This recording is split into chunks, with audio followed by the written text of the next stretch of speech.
আশা করছি লাইভটা শুরু হয়েছে।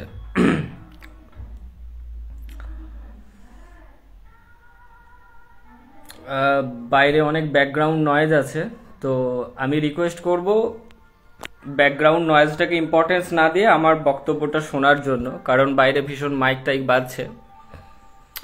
এই সময় শীতকাল তো অনেক মেলা টেলা হয়, কিন্তু 22 স্টেট পাসদের যেই অবস্থা সেটা খুব একটা ভালো নয়। যারা যারা লাইভটা দেখছেন আমি রিকোয়েস্ট করব যে এই লাইভটা যদি শেয়ার করতে পারেন তাহলে আপনাদের যেই জেলার আপনারা ভেরিফাই যেই গ্রুপ আছে আমাদের, ঠিক আছে, সেই গ্রুপে একটু শেয়ার দিয়ে দিতে ভালো হয়। আর বেশ কিছুজন জয়েন হোক। আর যারা আমাদের 23 জেলার যারা অ্যাডমিন আছেন আমি বলবো এই ভিডিওটা একটু প্রত্যেক জেলাতে শেয়ার করার জন্য, ঠিক আছে। বেশ কিছু ব্যাপার বলবো, ঠিক আছে। আর এই বক্তব্যটা হচ্ছে প্রত্যেক 22 স্টেট পাসদের জানার দরকার, সেই জন্য ভাবলাম যে আর মাত্র কয়েক ঘন্টা পর বাংলার একটা বড় উৎসব, টেট উৎসব হবে, ঠিক আছে। প্রত্যেক টেট পাসদের এই কথাগুলো মানে এই প্রতিবাদের ভাষাগুলো জানা দরকার, এবং প্রত্যেক টেট পাসের যেন এই প্রতিবাদের ভাষাটা একই হয়, হ্যাঁ, সেই উদ্দেশ্যে এই লাইভটা করার। এবং আমি ভাবলাম যে এই বক্তব্যগুলো সকলে যখন বলবে তখন এই প্রশ্নগুলোকে এড়িয়ে যাওয়ার কোনো পথ নেই, ঠিক আছে। যা কিছু বলতে হবে একটা লজিক্যাল পয়েন্ট এনে যখন আমরা এই পর্ষদকে এই প্রশ্নগুলো ছুঁড়ে দেব তখন পর্ষদের কিন্তু এর কাছে কোনো উত্তর থাকবে না। আমি সেই উদ্দেশ্যে এই লাইভটা করলাম। হ্যাঁ, মোটামুটি 50 জন প্লাস জয়েন হয়েছেন। আমি একটু শুরু করছি। আর আবারও রিকোয়েস্ট করব যারা লাইভটা দেখছেন একটু লাইভটাকে ছড়িয়ে দেওয়ার জন্য, কারণ মনে হয় আমার বক্তব্য শোনা যাচ্ছে কিন্তু আমি কোনো কমেন্ট পড়তে পারছি না, ঠিক আছে। যারা যারা অ্যাডমিন আছেন আমাদের 23 জেলার যারা অ্যাডমিন আছেন আমি আবার রিকোয়েস্ট করব এই লাইভটাকে একটু জেলা গ্রুপে ছড়িয়ে দেওয়া। তার কারণ এই বক্তব্যটা যখন সবার কাছে পৌঁছবে, সবাই যখন বাংলার প্রতিটা ঘর থেকে 22 স্টেট পাস যখন এই প্রশ্নটা তুলবে তখন সরকার বাধ্য হবেন যে 22 স্টেট পাসদের নিয়ে ভাবার। যাই হোক, আমি শুরু করছি। যেটা বলার, আগের দিনে একটা এই বেশ কিছুদিন আগে একটা লাইভ ভিডিও আমি বানিয়েছিলাম এবং প্রত্যেক টেট পাসদের এটা জানিয়েছিলাম যে আমাদের এই রাজ্য টেটটাকে, ঠিক আছে, রাজ্য টেটটাকে সেন্ট্রাল যেই টেটের সঙ্গে গুলিয়ে ফেলছেন পর্ষদ সভাপতি। বারে বারে কিন্তু এই রকম একটা টেন্ডেন্সি তৈরি হচ্ছে। তো পর্ষদ সভাপতি নিজেকে খুব বুদ্ধিমান ভাবছেন বা ভাবছেন যে আমরা কিছু জানি না, এই দুটোর মধ্যে যে কোনো একটা হবে। সেটা পর্ষদ কি ভাবছে সেটা পর্ষদই জানে, কিন্তু নিজেকে অতি চালাক ভাবাটা কিন্তু একদম ঠিক নয়, ঠিক আছে। আজকে দেখলাম যে 22 সালের টেট পাস, ঠিক আছে, বেশ কিছু সহযোদ্ধারা আজকে পর্ষদে গেছিল, ঠিক আছে। এবং যেই ভয়টা পাচ্ছিলাম, যেই সন্দেহটা ছিল যে পর্ষদ সভাপতি এই টেটকে সেন্ট্রাল টেটের সঙ্গে গুলিয়ে দিতে চাইছে, তো সেই সম্ভাবনাটাই সত্যি হলো। আজকে দেখলাম যে পর্ষদ সভাপতি বলেছেন যে এই যে নেট সেট নেওয়া হচ্ছে, আমাদের রাজ্যে নেট সেট দেওয়া হচ্ছে, তো সেখানে যারা পাস করছে, ঠিক আছে, দুবার করে নেট সেট হচ্ছে, নেট হচ্ছে, ঠিক আছে। নিয়োগ কি হচ্ছে? সবসময় নিয়োগ হচ্ছে না, 2 বছর পর পর হচ্ছে। তো আমার এই পর্ষদকে বা ওই পর্ষদ সভাপতিকে আমার ডাইরেক্ট প্রশ্ন থাকলো, বা প্রত্যেক টেট পাসদের এই প্রশ্নটা থাকলো যে আপনি কার সঙ্গে কার কম্প্যারিজন করছেন? নেট সেটের সঙ্গে রাজ্যের টেটের একটা কম্প্যারিজন করছেন। আমি আগের দিনে যেই কথাটা বলছিলাম যে এ কেমন পর্ষদ সভাপতি আমরা পেলাম, ঠিক আছে, যে একটা টেট নেওয়ার পর, টেট কন্ডাক্ট করার পর তার রিক্রুটমেন্ট দিতে পারে না, আর মানে অন্য বাহানা দেয়। আমি যেই কথাটা দিয়ে শুরু করেছিলাম, হয় পর্ষদ নিজেকে অত্যন্ত স্মার্ট ভাবছে, না হলে ভাবছে যে রাজ্যের ছেলেমেয়েরা বোকা। এটা কিন্তু হতে পারে না, এটা কিন্তু চলতে পারে না, ঠিক আছে। এই চালাকিটা বন্ধ করতে হবে। আচ্ছা, আমি পর্ষদকে এই প্রশ্নটা রাখছি, ঠিক আছে? এই যে এই কথাটা বলছে টেটের সঙ্গে নেট সেটের একটা কম্প্যারিজন হচ্ছে, একটা ছেলে যখন নেট থেকে জেআরএফ পায়, ঠিক আছে, তাকে একটা স্কলারশিপ দেওয়া হয়, ঠিক আছে, সেটা কি আমাদের টেটের কোনো বন্দোবস্ত আছে?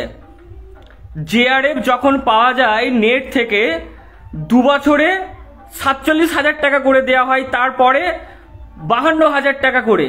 তাহলে আপনি যে পর্ষদ থেকে আজকে শুনলাম যে টেটের সঙ্গে আপনি নেট সেটের কম্প্যারিজন করেছেন, তাহলে নেট সেট পাস করার পর যখন তারা পিএইচডি পায়, তারা একটা রাজ্য সরকার বলুন বা কেন্দ্র সরকার বলুন, একটা কিন্তু টাকা বৃত্তি প্রদান করা হয়। তাহলে এখানে কি সেই রকম কোনো সুযোগ আছে? আমরা টেট পাস করার পর আমাদের কি পর্ষদের তরফ থেকে কোনো বৃত্তি প্রদান করা হচ্ছে? আমাদের গবেষণার কোনো সুযোগ থাকছে? তাহলে কোন আক্কেলে একটা পর্ষদ সভাপতি একটা টেটের সঙ্গে নেট সেটের কম্প্যারিজন করছেন? টেট, এই রাজ্যে টেট একটা রিক্রুটমেন্টের ট্র্যাডিশন হয়ে যাচ্ছে। আমি যারা এই লাইভটা দেখছেন প্রত্যেককে বলছি, আপনারা এই প্রশ্নটা রাখবেন যে কিভাবে একটা টেটের সঙ্গে নেট সেটের কম্প্যারিজন হয়। এই রকম মূর্খ কম্প্যারিজন রাজ্যবাসীকে বললে চলবে না, টেট পাসদের বললে চলবে না। আমরা এই রকম ব্যাপারে ভুলছি না। নেট সেটে একটা বৃত্তি প্রদান করা হয়, তা টেটে কি সেই রকম কোনো সুযোগ আছে? আমরা টেট পাস করার পর কোনো গবেষণার কোনো সুযোগ আছে? আমাদের কি কোনো বৃত্তি দেয়া হচ্ছে? নেট সেট পাস করে জেআরএফ পেলে প্রায় 5 বছরে তারা 1,30,000 ইনকাম করে, 1,30,000 পায়, ঠিক আছে, তাদের সেই পড়াশোনার জন্য। তো এখানে কি আমাদের কোনো এইরকম সুযোগ আছে? আমি এই প্রশ্নটা রাখলাম পর্ষদের উদ্দেশ্যে যে এইরকম ভাবে ভুল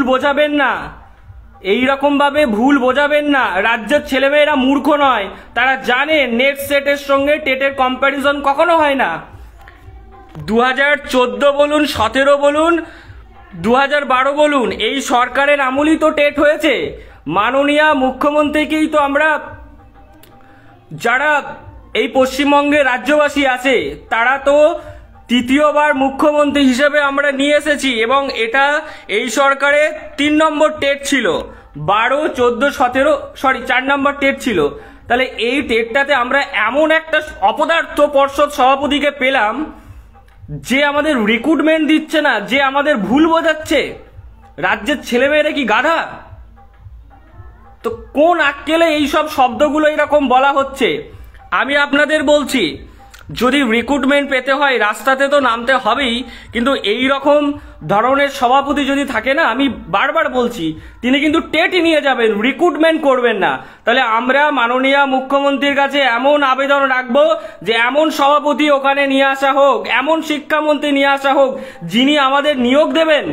এই রকম সভাপতি আমরা চাই না। পরের আন্দোলন খুব তাড়াতাড়ি, আর 2 দিন বাদ টেট আছে, তারপরে দেখতে পাবেন যে টেট পাসদের আন্দোলন কি জিনিস।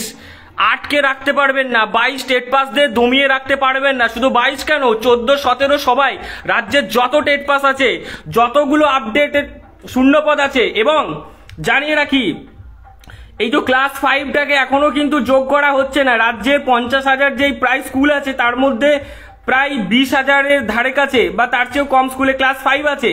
এই যে আজও দেখতে পাচ্ছি বিএড দিকে রাজ্যের স্কুলগুলোতে বিএড দিয়ে কিন্তু ক্লাস 5 পড়ানো হচ্ছে। এটা চলতে পারে না। প্রাইমারিটা, ক্লাস 5টা কিন্তু প্রাইমারি অন্তর্গত। খুব দ্রুত কিন্তু এই ক্লাস 5টাকে নিয়ে এসে আমাদের কিন্তু আপডেটের শূন্যপদ চাই। আর এই টেট পাসেরা, এই ডিএলএডদের কিন্তু ঐক্য বরাবর কিন্তু পশ্চিমবঙ্গ দেখেছে, এবং ডিএলএডরা ঠিক কিভাবে আন্দোলন করে খুব তাড়াতাড়ি। আর 2 দিন পরে টেট আছে, তো টেটের পর আমাদের আন্দোলনের চরম রূপ দেখতে পারবেন। সামনে বছর ভোট আছে, ভোটটা একটা খুব সেন্সিটিভ ইস্যু। এর আগে আমরা দেখলাম যে আগের সভাপতি মানিক ভট্টাচার্য বাবু, যাই হোক, তো তার একটা আদালতে এরকম মামলা চলছে, তো একটা দোষী সাব্যস্তর পর এখন ধরেছেন। কিন্তু আপনারা দেখুন, তিনি কিন্তু নিয়োগ করেছেন 16,500। আপনারা যারা লাইভ দেখছেন, যারা 17 বা যারা আগে টেট দিয়েছেন, আপনারা জানেন যে কিভাবে নিয়োগ করতে হয়। কিভাবে নিয়োগ করতে হয় আগের সভাপতি কিন্তু দেখিয়েছে। দুর্নীতিটা আমি বাদ দিলাম, দুর্নীতি সরিয়ে বলছি, দুর্নীতিটা আমরা কেউ চাই না। কোনো সভাপতি থাকুক, মানে নিয়োগে দুর্নীতি আসুক, আমরা চাই না।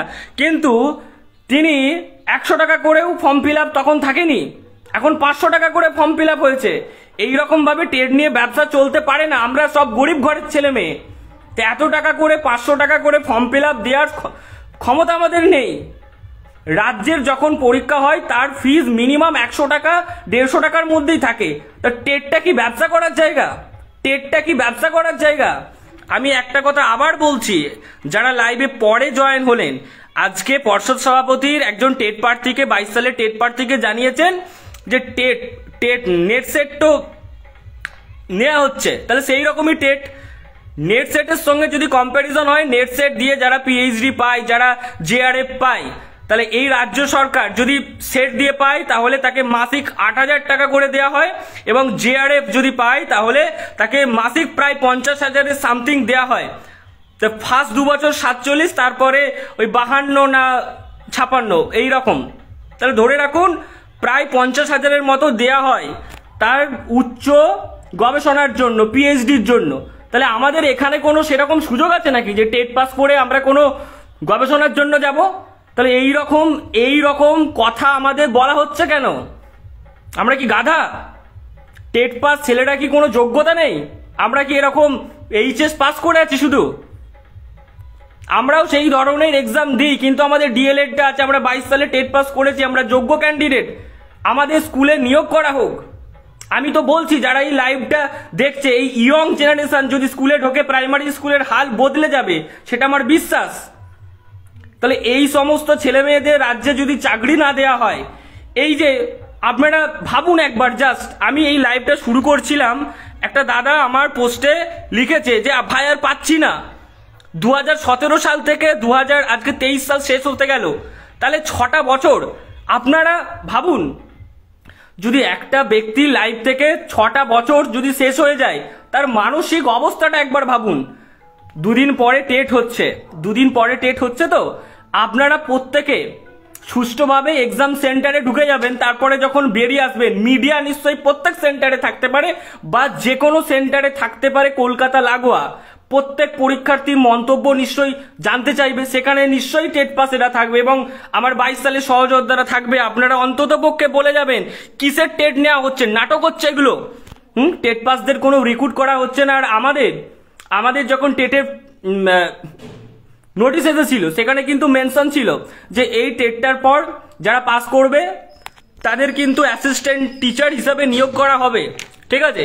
তাহলে এই এত কিছু ব্যাপার সব থাকার পরেও কি করে বলে একটা নেট সেটের সঙ্গে, সরি একটু লোডশেডিং হয়ে গেল, তো আমি লাইভটা এখানেই শেষ করছি।